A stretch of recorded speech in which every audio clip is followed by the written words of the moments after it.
너희 목마른 자들아 물러나오라. 돈 없는 자도 오라. 너희는 와서 사 먹되 돈 없이 값없이 와서 포도주와 젖을 사라. 너희가 어찌하여 양식이 아닌 것을 위하여 은을 달아주며 배부르게 하지 못한 것들을 위하여 수고하느냐. 내게 듣고 들을지어다. 그리하면 너희가 좋은 것을 먹을 것이며 너희의 자신들이 기름진 것으로 즐거움을 얻으리라. 선한 목자가 되시는 주님, 거친 광야와 메마른 사막처럼 고달픈 인생의 길을 걸어가던 저희들이 오늘은 거룩한 주일을 기억하고 예배의 자리로 나왔습니다. 주님을 경배하기 위하여 성전에 나온 저희들에게 위로와 평안과 안식을 주옵소서. 파도처럼 끝없이 밀려오는 세상의 온갖 걱정과 근심과 의심을 내려놓게 하시고 주님의 큰 사랑 안에서 찬송하며 기도하며 예배하게 하여 주옵소서. 우리를 구원하시려고 하늘 보좌를 버리시고 이 땅에 오신 예수님을 사모하며 경배와 찬양을 드리오니 기쁘게 받아 주옵소서. 예수님의 이름으로 기원하옵나이다. 아멘.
교동문 116번 구주강림 2번입니다. 교동문 116번입니다. 이새의 줄기에서 한 싹이 나며 그 뿌리에서 한 가지가 나서 결실할 것이요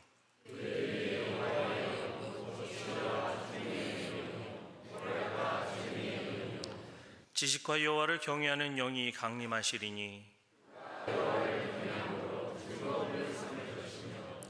그의 눈에 보이는 대로 심판하지 아니하며 그의 귀에 들리는 대로 판단하지 아니하며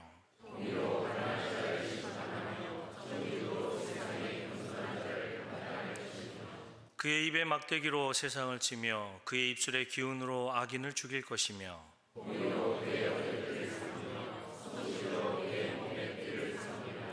그때의 이리가 어린 양과 함께 살며 표범이 어린 염소와 함께 누우며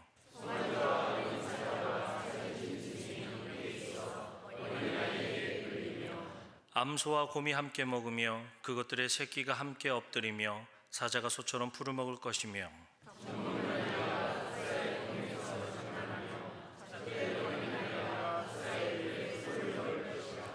내 거룩한 산 모든 곳에서 해됨도 없고 상함도 없을 것이니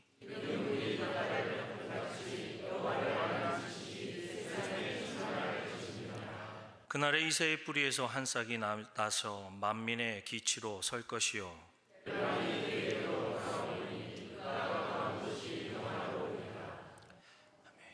이제 잠시 머리를 숙여 참회 기도를 드리도록 하겠습니다. 이 시간 성령께서 우리의 마음을 살피셔서 깨닫게 하시는 잘못들을 가지고 진실한 마음으로 우리 주님께 회개하는 시간을 갖겠습니다.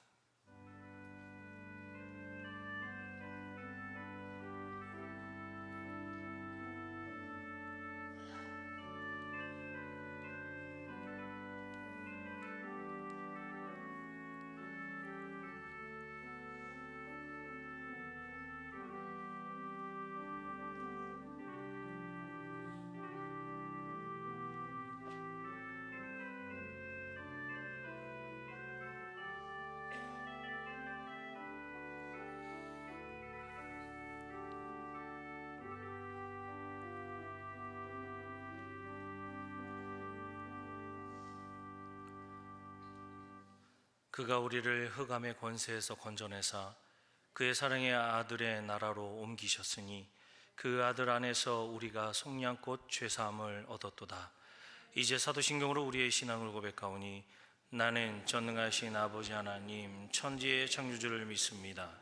나는 그의 유일하신 아들 우리 주 예수 그리스도를 믿습니다. 그는 성령으로 잉태되어 동정녀 마리아에게서 나시고 본디오 빌라도에게 고난을 받아 십자가에 못 박혀 죽으시고 장사된 지 사흘 만에 죽은 자 가운데서 다시 살아나셨으며 하늘에 오르시어 전능하신 아버지 하나님 우편에 앉아 계시다가 거기로부터 살아있는 자와 죽은 자를 심판하러 오십니다. 나는 성령을 믿으며 거룩한 공교회와 성도의 교제와 죄를 용서받는 것과 몸의 부활과 영생을 믿습니다. 아멘.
온 우주를 창조하시고 다스리시는 우리 주 하나님 아버지, 아름다운 자연과 계절 속에서 풍성한 결실을 누리게 하시니 감사를 드립니다.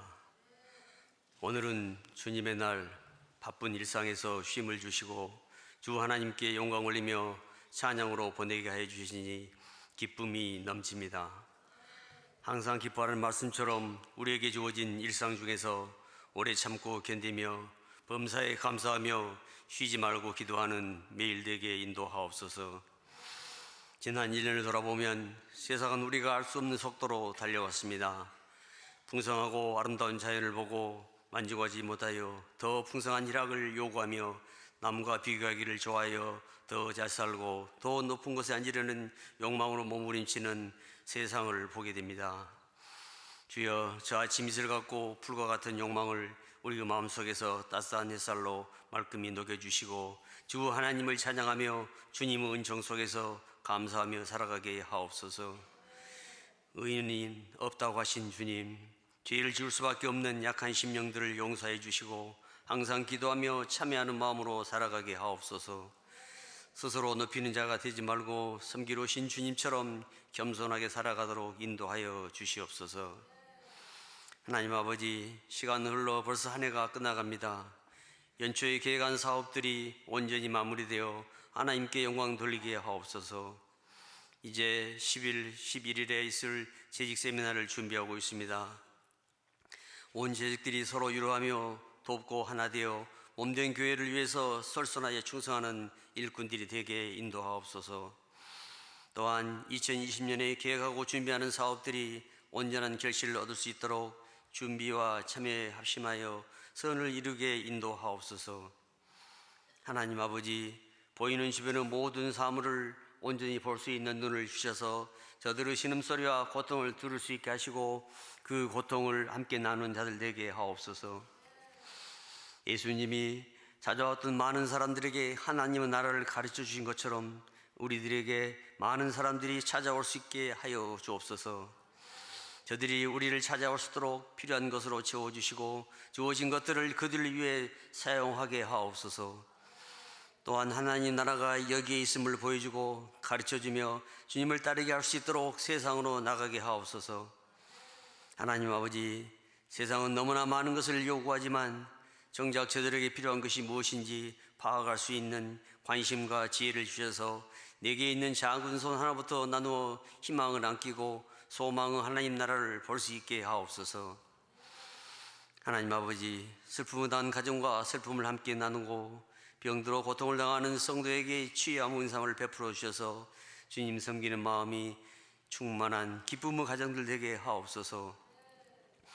부모와 객지에서 생활하는 자녀들을 인도하여 주셔서 주님의 자녀로서 충실하게 살아가게 하옵소서.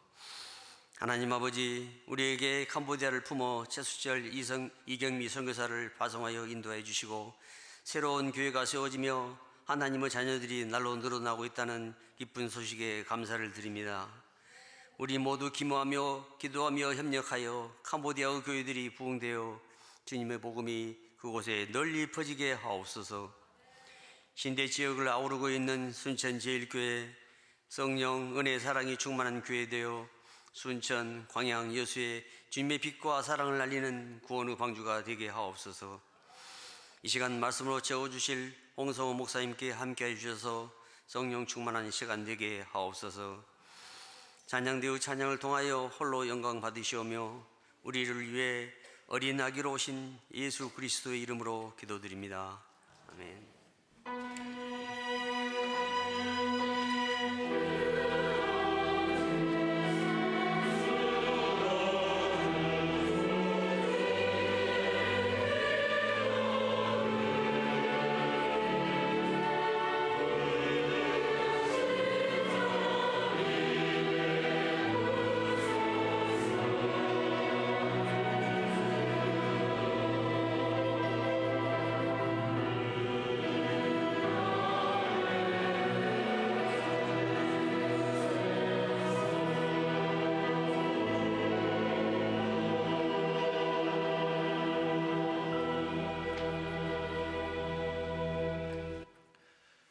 오늘 우리에게 주신 하나님의 말씀은 구약성경 미가서 5장 2절에서 9절의 말씀입니다. 베들레헴 에브라다야, 너는 유다 족속 중에 작을지라도 이스라엘을 다스릴 자가 내게서 내게로 나올 것이라. 그의 근본은 상고의 영원에 있느니라. 그러므로 여인이 해산하기까지 그들을 붙여 두시겠고 그 후에는 그의 형제 가운데 남은 자가 이스라엘 자손에게로 돌아오리니 그가 여호와의 능력과 그의 하나님 여호와의 이름의 위엄을 의지하고 서서 목축하니 그들이 거주할 것이라. 이제 그가 창대하여 땅 끝까지 미치리라. 이 사람은 평강이 될 것이라. 아스루 사람이 우리 땅에 들어와서 우리 궁들을 밟을 때에는 우리가 7 목자와 8 군왕을 일으켜 그를 치리니 그들이 칼로 아스루 땅을 황폐하게 하며 니므로 땅 어귀를 황폐하게 하리라. 아스루 사람이 우리 땅에 들어와서 우리 지경을 밟을 때에는 그가 우리를 그에게서 건져내리라. 야곱의 남은 자는 많은 백성 가운데 있으리니 그들은 여호와께로부터 내리는 이슬 같고 풀 위에 내리는 단비 같아서 사람을 기다리지 아니하며 인생을 기다리지 아니할 것이며 야곱의 남은 자는 여러 나라 가운데와 많은 백성 가운데에 있으리니 그들은 수풀의 짐승들 중에 사자 같고 양떼 중에 젊은 사자 같아서 만일 그가 지나간즉 밟고 찢으리니 능히 구원할 자가 없을 것이라. 내 손이 내 대적들을 위해 들려서 내 모든 원수를 진멸하기를 바라노라. 아멘. 2009년도에 세상을 떠난 서강대학교 영문학과 교수였던 장영희 씨라는 분이 계십니다. 생후 1년 만에 2다리를 못 쓰는 소아마비 1급 장애의 역경을 딛고 일어섰고 그리고 말년에는 3차례나 암과 싸운 시련을 겪은 그런 분이십니다. 그런데 이분이 하필이면 이라는 글을 쓰셨는데 머피 법칙이라고 하는 노래를 소개하면서 왜 하필이면 내 인생이 이렇게 꼬였는지 이렇게 꼬이는 일이 많은지 모르겠다고 그렇게 이야기를 했습니다. 그런데 어느 날 퇴근하는 길에 팬더 곰 인형을 파는 매대에서 그 곰 하나를 사게 됩니다. 누군가를 머릿속에 생각하면서. 그랬더니 집에 갔는데 그 누군가, 그게 바로 조카였습니다. 그래서 그 조카에게 주었습니다. 그런데 뜻밖에도 조카가 이렇게 이야기를 하더랍니다. 그런데 이모, 이걸 왜 하필이면 나한테 주는데? 왜 하필이면 이라는 이 말로 고맙게 여기더라는 거예요. 그 순간 장영희 교수는 하필이면 왜 하필이면 이라고 하는 이것이 우리의 생각을 바꾸기만 하면 대단히 감사하고 은혜스러운 일도 될 수 있다는 아주 중요한 진리를 깨달았다고 그렇게 기록을 했습니다. 오늘 이 시간에 오늘 우리도 똑같은 사건과 똑같은 사물이지만 왜 하필이면 내게? 이런 부정적인 관점이 아니라 긍정적인 관점으로 내 인생을 바라볼 수 있을 때 감사 아닌 일이 없을 것이고 축복 아닌 일이 없을 것입니다. 오늘 우리가 함께 읽은 오늘 본문 말씀에서도 바로 이 왜 하필이면 이라고 하는 이 부분이 등장을 합니다. 왜 하필이면 베들레헴 에브라다야? 왜 하필이면 이 작은 고을에서 왜 하필이면 이런 식으로 이스라엘을 다스릴 자가 이 땅에 오는 거야? 그래서 이 왜 하필이면 이것을 계속 확대해 나가다 보면 내 인생에서 그리고 우리의 삶 가운데서 다시금 이런 질문들을 던지게 됩니다. 가장 힘들고 어려울 때 그런 상황 가운데서 그거를 해결해 줄 사람을 간절히 기다려 본 적이 있으십니까? 오늘 본문의 주인공 미가라고 하는 사람, 누가 여호와와 같은가라고 하는 이름의 뜻을 가진 그런 사람입니다. 그러니까 그 미가가 등장했다라고 하는 것은 바로 이름 그대로 하나님 앞에서 진실하게 살고 있는가를 있는 그대로 보여주는 한 상징으로 사람들 앞에 세워주셨다고 하는 거예요. 미가가 활동했던 시기는 우리가 2-3주 동안 같이 다뤘던 그 모든 선지자들의 시대와 마찬가지로 아시리아 제국이 세력을 확장하여서 근동세계를 복속시키기 위해서 전쟁을 벌이고 있었던 혼란기였습니다. 유다왕 히스기야는 선대 아버지 때 있었던 일, 그 일이 자신들에게 다시 반복되고 있는 그런 일들을 바라보면서 아시리아의 확대 정책에 반기를 들었습니다. 그러자 아시리아는 사네립을 앞세워서 대군을 이끌고 유다를 침공해 와서 46개나 되는 성읍들을 초토화시킵니다. 그리고 천혜의 기지라고 방어 기지였다고 생각했었던 예루살렘 남부의 라기시까지도 무너져 버립니다. 한마디로 아수르의 제국의 팽창 정책과 함께 아버지 대에 바로 아수르는 아람과 북이스라엘의 동맹군을 철저히 무너뜨렸을 뿐만 아니라 히스기야 대에 와서 이제 유다를 넘보는 상황이 됐습니다. 그러므로 유다는 지금 위기 가운데 있게 된 겁니다. 물론 오늘 우리 말씀 가운데서 보게 되면은 당대의 역사적 상황을 볼 수 있는 한 부분이 등장을 하기도 합니다. 6절 말씀 볼까요? 이런 위기 상황 가운데서 아수르 사람이 우리 땅에 들어와서 우리 지경을 밟을 때에는 그가 우리를 그에게서 건져내리라고요? 그라고 표현되고 있는 어떤 인물이 이 땅 가운데 오게 될 때 이 나라의 회복과 치유의 역사가 일어나게 될 것이라고 하는 것을 분명히 이야기하고 있는데 지금 현재 위기 상황 가운데서 그것이 얼마나 의미를 가지고 있겠습니까? 물론 그 당대의 역사적 상황을 살펴보게 되면은 그야말로 유다는 풍전등화의 상황에 내몰렸는데, 그런데 놀랍게도 아시리아 진영의 자중 질환으로 인해서 위기에서 벗어날 수 있었다라고 하는 거예요. 역대서의 기자는 히스기야의 절박한 기도를 들으신 하나님께서 한 천사를 보내셔서 아시리아 진영의 모든 용사와 지휘관과 장군들을 그 밤에 멸하셨다. 성경은 그렇게 기록합니다. 곧 다 죽게 만들었다고. 역대하 32장 사건입니다. 한마디로 하나님의 구원이 인간이 생각할 수 없는 방법으로 그곳에 이르름으로 말미암아 유다가 그 위기로부터 벗어나게 되었다라고 이야기하고 있는 겁니다. 그런데 이게 웬일입니까?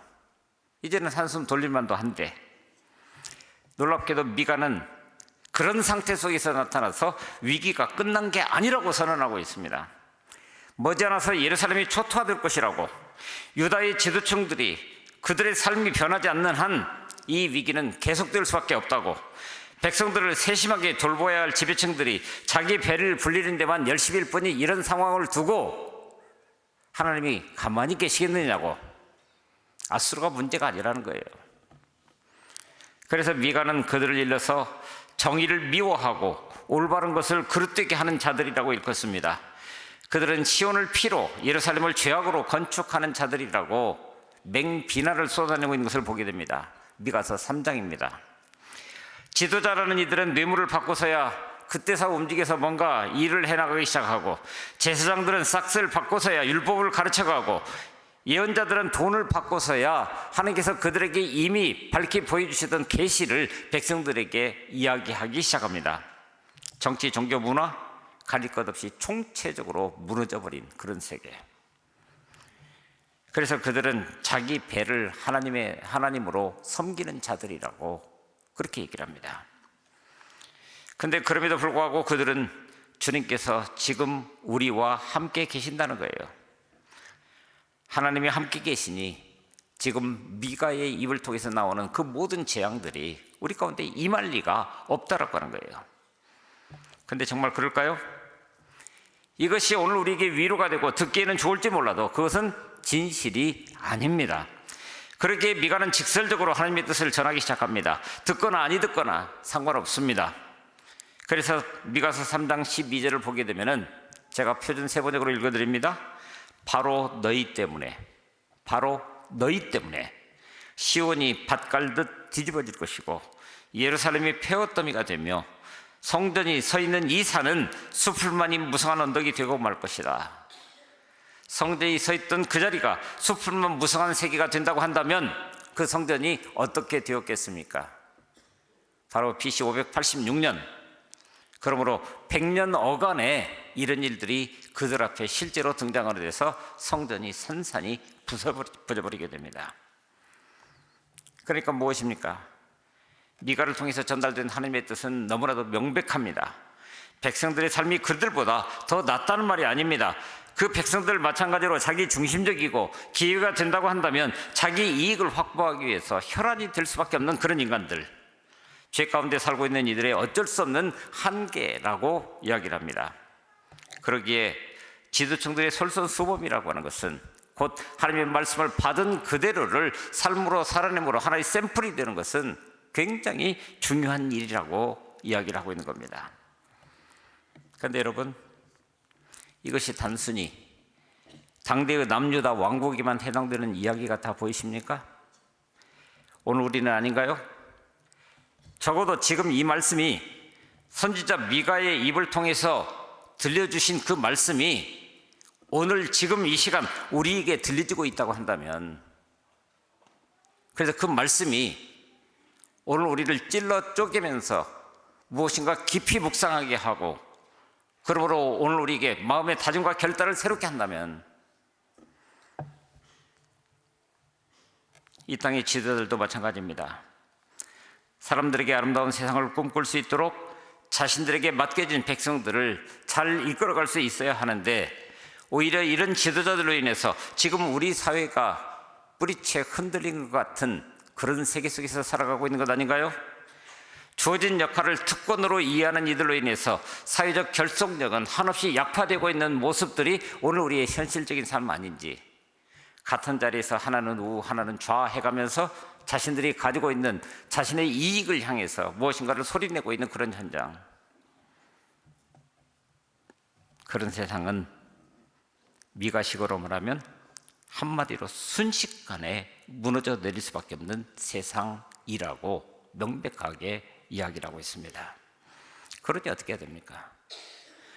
그런데 놀랍게도 이런 상황 가운데서 어떤 소식이 들려오기 시작합니다. 1절 말씀 볼까요? 베들레헴 에브라다야, 너는 유다 족속 중에 작을지라도 이스라엘을 다스릴 자가 내게서 내게로 나올 것이라. 그의 근본은 상고의 영원에 있느니라. 베들레헴 에브라다에서 새로운 세상이 시작될 거라고 미가를 통해서 하나님은 말씀하고 계시는 겁니다.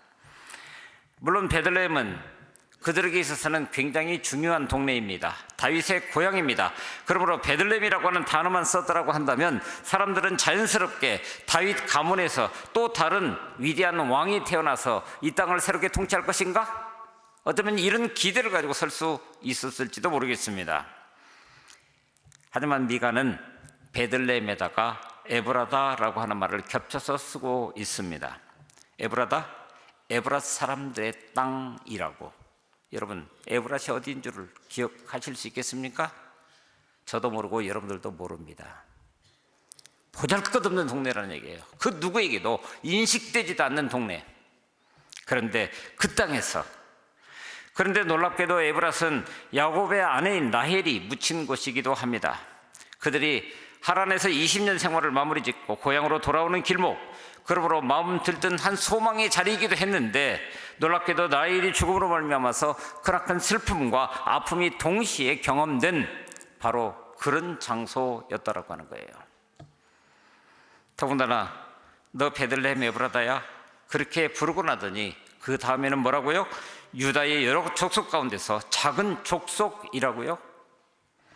이 소리를 듣자마자 사람들은 그랬겠죠? 베들레헴? 그랬더니 일말의 기대를 가졌는데 에브라다라고? 그 보잘것없는 도시에서 무슨 선한 것이 나올 수 있을 거라고 아마 그랬을 겁니다. 베들레헴은 그만큼 유다의 마을 중에서 존재감이 가장 낮은 곳이었습니다. 그래서 너는 유다의 여러 족속 가운데서 작은 족속이라고 부르고 있고, 그러니 그 구석진 마을에서 이스라엘을 다스릴 자가 나올 거라고 하는 것이 과연 상상이나 할 수 있는 일이라는 거예요. 우리 인간의 눈에는 어림도 없어 보입니다. 하지만 언제나 신실하신 하나님이시라면, 그 신실하신 하나님이 지금 그 입을 발하여 우리에게 무엇인가를 말씀하고 계시는데, 그 땅이 바로 베들레헴 에브라다라고 한다면, 그래서 하나님께서는 미가 선지자를 통해서 우리가 일상적으로 생각하고 있었던 베들레헴, 그리고 그들의 역사 가운데서 어떤 의미를 가지고 있던 에브라다, 이것이 그냥 베들레헴, 그냥 에브라다가 아니라 새로운 의미로 우리 가운데 다가오는 그 현장이라고 있는 그대로 이야기를 해주고 있는 겁니다. 물론 그것은 보잘것없는 것입니다. 사람이 주목하지 않는 것입니다. 그러므로 변방입니다.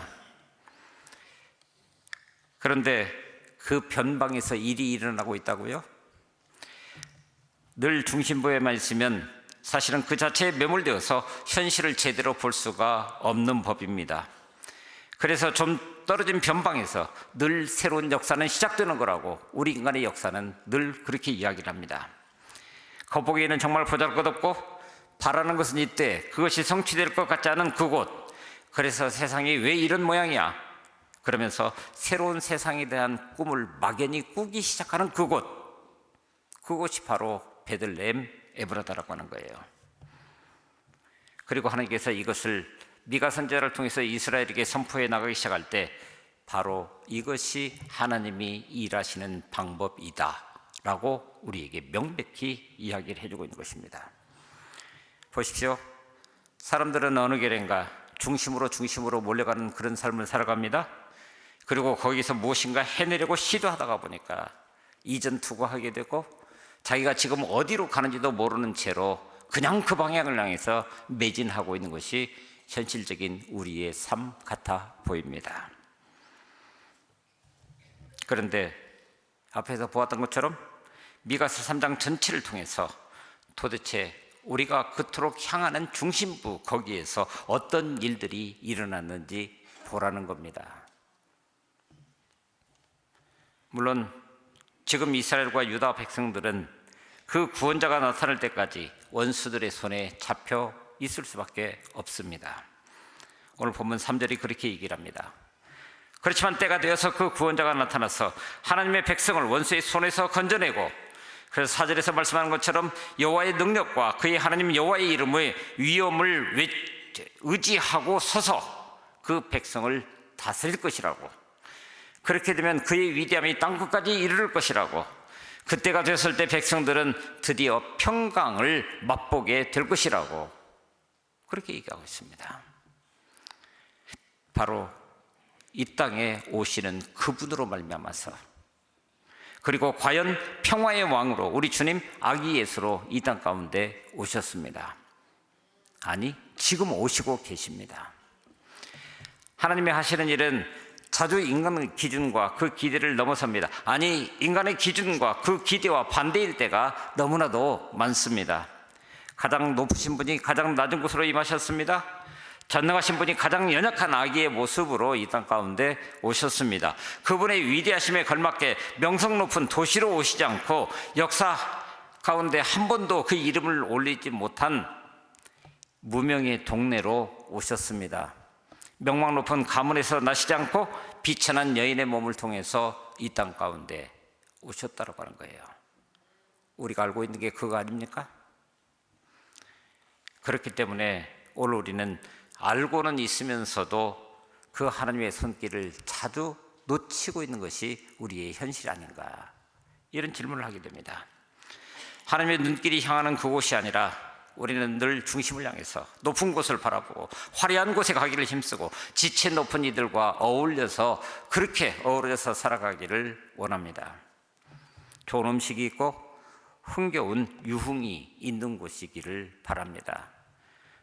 그러면서 그런 곳에다가 눈길을 둔 채로 하나님은 왜 우리 가운데 계시지 않느냐라고 묻고 있는 것은 아닌지. 물론 그런 곳에서도 하나님은 일하십니다. 그러나 오늘 우리가 그런 인간적인 것들이 너무 휘황찬란하게 빛나고 있는 그런 자리에서 우리의 눈을 빼앗기고 우리의 마음을 빼앗기고 그러다 보니 하나님은 거기서 일하시는 것을 실제로 보지 못하고 있는 것 아닙니까? 반대로 인간적인 요소들이 주목을 끌지 않는 그곳에서는 하나님의 손길이 움직여가는 과정들을 우리는 너무나도 쉽게 발견하게 됩니다. 거기에는 인간적인 기대가 이미 끊겨진 그런 곳이기 때문에 그렇습니다. 그러므로 하나님의 손길을 보고 그분의 은혜를 입기 원하는 사람이라고 한다면 바로 그 하나님의 손길이 머무는 그곳, 아기 예수가 이 땅 가운데 오신 그곳, 낮은 곳으로, 연약한 사람들이 있는 곳으로, 빛이 들지 않는 침침한 구석으로 갈 수 있을 때 오늘 우리는 우리의 인간적인 방편을 내려놓고 거기에서 온전히 일하시는 그 하나님의 손길을 있는 그대로 볼 수 있게 되는 겁니다. 새로운 태어난 그 메시아를 보기 위해서 동방 목사가 예루살렘으로 갔지만 예루살렘이 아니라 베들레헴으로 다시 가야 했던 것처럼 오늘 우리 시선이 예루살렘에 있다고 한다면 이제는 예루살렘이 아니라 베들레헴 에브라다를 향해서 내려가야 하는 거예요. 서독이 총리로 있다가 1990년 독일이 통일되고 난 다음에 통일 독일의 첫 총리를 지내게 된 헬무트 콜 총리, 평상시에도 우스갯소리를 잘하기로 유명한 그런 정치인이었다고 얘기를 합니다. 그런데 한 번은 그에게 기자들이 물었습니다. 총리님의 고향에서는 역사적으로 유명한 인물이 몇 분이나 탄생하셨습니까? 약간은 비아냥거리는 투로 그렇게 이야기를 했습니다. 그때 총리가 대답하기를 한 명도 없었지. 그게 무슨 소리입니까? 한 명도 없었다니요. 다 빨가벗고 태어난 아이들만 있었다네. 맞지요? 이 세상에 아기로 태어나는 인생은 단 한 명도 없습니다. 그런데 우리는 아기를 기억하지 않습니다. 아브라함, 모세, 여호수아, 다윗, 솔로몬, 이사야, 엘리야, 엘리사, 다니엘, 에레미야, 느헤미야, 성서 가운데서 나타났던 수많은 인물들, 저들 모두가 사실은 아기로 태어났고 장성에서 자기 분량을 감당할 때까지 개구자기로 자라나면서 나름대로 성장해서 자기 몫을 감당할 수 있게 되었을 때 하나님의 부르심을 받은 사명자의 삶을 살아갔던 한 사람 한 사람이었더라고 하는 거예요. 세례 요한도 그의 어머니 엘리사벳이 연세 많아서 늙은 나이에 연세 많던 남편 사가랴를 통해서 하나님께서 주신 선물로 태어납니다.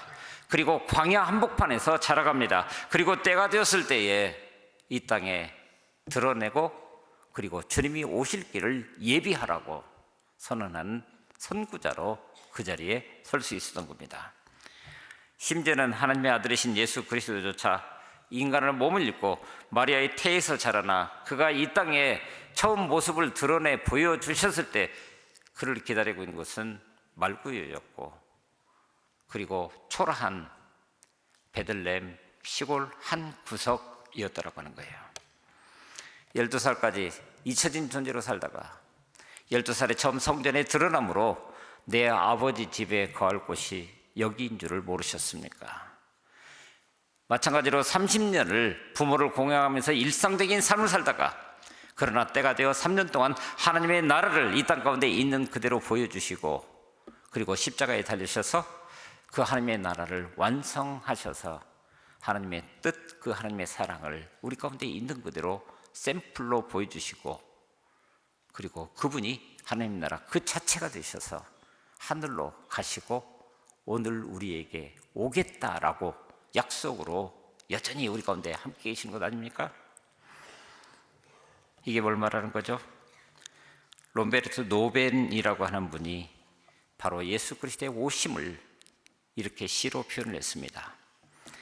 내가 벌거벗고 태어난 것은 너가 너 자신을 포기해야 함을 미리 알려주는 것이고 내가 구유에 태어난 것은 네가 모든 환경이 거룩하다는 것을 배우게 하기 위함이다. 내가 가난하게 태어난 것은 네가 나를 유일한 분으로 여길 수 있게 하기 위함이며 내가 약하게 태어난 것은 네가 나를 결코 두려워하지 않게 하기 위해서이고 내가 사랑으로 태어난 것은 네가 나의 사랑을 의심하지 않게 하기 위해서 내가 밤에 태어난 것은 네가 어떤 상황 가운데서도 빛을 비추는 나를 믿게 하기 위해서이고 내가 박해중에 태어난 것은 너 역시 그 모든 어려움들을 이겨낼 수 있는 힘을 주시기 위함이고 내가 단순하게 태어난 것은 네가 복잡한 것을 버리게 하기 위함이다. 바로 예수 그리스도가 오신 그곳을 집중해서 그곳으로 나아갈 수 있도록 하기 위해서 이 땅에 오셨다라고 하는 이야기입니다. 그랬더니 바로 거기에서 들려오는 한 소망의 소리가 있었습니다. 7절입니다. 야곱의 남은 자는 많은 백성 가운데 있으리니 지금까지는 그 백성 가운데 그 누구도 없는 줄 알았습니다. 그랬더니 이제는 야곱의 남은 자가 많은 백성 가운데 있으리니 그들은 여호와께로부터 내리는 이슬 같고 풀 위에 내리는 담비 같아서 사람을 기다리지 아니하며 인생을 기다리지 아니할 것이고, 그러면 누구를 기다린단 말입니까? 바로 다시 오실 주님을 기다리게 한다는 거예요. 그리고 야곱의 남은 자는 8절에서 말합니다. 여러 나라 가운데와 많은 백성 가운데 있으리니, 유대라고 하는 좁은 그 공간을 뛰어넘어서 세계 만방을 향해서 바로 하나님의 사랑을 있는 그대로 그 자리에서 살아내는 그런 사람들로 인해서 세상이 새로운 소망을 갖게 된다라고 말씀하고 있는 것입니다. 그렇다고 한다면 여기 야곱의 남은 자들은 누구입니까? 오늘 우리 시대에서 이 말씀을 듣고 있는 모든 사람들에게 있어서 야곱의 남은 자들은 누구입니까? 바로 저와 여러분인 줄 압니다. 그래서 오늘 우리는 먼저 질문할 수 있어야 됩니다. 과연 그 주님이 오시는 것이 우리 눈에 지금 보이십니까? 그리고 오늘 우리는 그 마음의 결단을 따라서 그곳으로 나아가기를 원하십니까? 혹시 인간적인 것들이 너무 휘황찬란하게 빛나기에 주님의 손길이 이 땅에 오신 아기 예수가, 그리고 우리가 마땅히 나아가야 할 그곳이 보이지 않는 것은 아닐까요? 지난주에 글을 읽다가 보니까 어떤 목사님이 설교 중에 들려주신 마음에 담겨진 한 예화가 있었습니다. 일본에서 그분이 목회하실 때에 한 교회에서 초청받아 설교를 하게 되었는데, 그런데 예배 중에 한 남성 중창단의 특별 찬양 순서가 있더랍니다. 그런데 찬양하러 나온 그 세 사람들, 그 남자들 보면서 큰 체구에 걸어 나오는 걸음걸이, 입고 있는 라운드티, 그리고 팔과 목에 삐져나온 문신들은 보기에도 위압적이었다고. 왜냐하면 그들은 야쿠자 출신들이었기 때문이라고 그랬습니다. 그런데 찬양이 시작되자 그들의 아름다운 참으로 은혜스러운 목소리에 또 한 번 놀랐는데 너무나 감동적이었다는데, 한마디로 그는 이렇게 평가를 했습니다. 눈을 감으면 은혜가 되고 눈을 뜨면 시험이 되었다라고. 그런데 찬양을 마치고 그 중에 한 사람이 짧은 간증을 이렇게 했습니다. 우리에게는 세 가지 공통점이 있습니다. 첫째, 우리 셋 다 야쿠자였다라고 하는 것입니다. 두 번째는 우리 모두 아내가 다 한국 사람이라는 사실. 그들은 예수를 잘 믿었고 남편이 우리를 위해서 금식하면서 눈물로 기도하여 결국 우리는 모두 예수를 믿게 되었습니다. 그리고 세 번째는 하면서 세 사람 모두 다 왼손을 앞으로 이렇게 내밀었는데 모두들 깜짝 놀랐습니다. 세 사람 모두 다 새끼손가락이 없었기 때문입니다. 예수님을 믿고 구원의 은혜를 알고 나자 그들이 더 이상 자신들이 지금까지 해왔던 야쿠자 생활을 할 수가 없었고, 그래서 두목에게 찾아가서 더 이상 조직에 몸담을 수 없다고, 자신들이 지금 하고 있는 일들이 우리가 믿는 그 하나님의 뜻과 방법이 아니기 때문에 조직을 떠나야 되겠다고. 처음에는 야쿠자 두목도 농담으로 듣고 받아들이지 않다가 결국 그들이 진심을 알고 모든 조직원들이 모인 자리에서 그 사실을 발표했습니다. 그리고는 앞에 놓여있는 탁자에다가 칼을 탁 꽂더랍니다. 그들은 그 칼로 자신들이 지금껏 몸담았던 야쿠자의 규칙대로 자신들의 손가락을 자르고 나서야 그 조직에서 나오게 되었노라고 그날 그렇게 간증을 했다는 거예요. 근데 이 이야기를 전하면서 여기까지 이야기한 목사님, 교인들에게 이렇게 묻습니다. 여러분들은 예수를 믿고 그분을 따르기 위해서 무엇을 잘라내셨습니까? 여러분들은 예수를 믿고 그분을 따르기 위해서 무엇을 잘라냈습니까? 마찬가지로 오늘 우리는 우리에게 오실 그 예수 그리스도를, 아기 예수를 맞이하기 위해서 우리의 시선이 지금 어디에 가 있습니까? 그리고 어디를 향해서 나아가기를 원하십니까?